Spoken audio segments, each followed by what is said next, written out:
you're in the shit, and I'm gonna come after you. Well, change your car. You've got a problem, change your fucking car.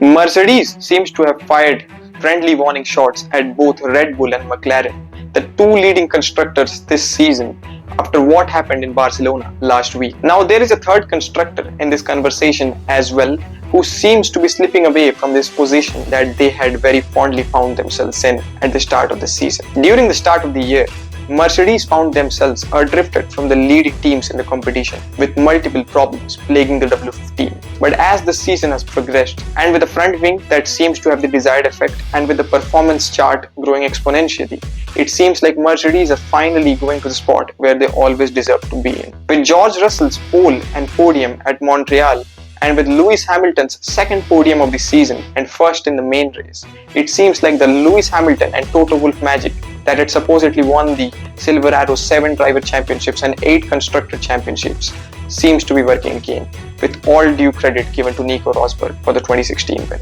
Few days ago, Red Bull advisor Helmut Marko had raised the concern that the front wing of the W15 was bending considerably more than it should by the FIA legal standards. But since then, no actions have been taken, and it seems like it was more of a speculation than a fact in itself by a supposedly jealous Red Bull team. The Silver Arrows introduced the new controversial wing that we are talking about here at the Monaco GP, and since that race at Monte Carlo, Mercedes have not looked back and seems to be making frogging leaps this season. The Monaco GP was the first time that Mercedes were not just proving themselves in free practice, but actually did good in the real qualifying as well, followed by George Russell's exceptional performance at the Montreal GP. Now at the first instance, it seemed like Mercedes had not brought any major upgrades to the Spanish GP, but upon closer look and dissection, we all came to know that they had introduced a lighter floor and a lighter wing in hopes of extracting a few more milliseconds from the W15 itself. Now the Tifosi army, on the other hand, seems to be going downhill since that exceptional race for Charles Leclerc at his home.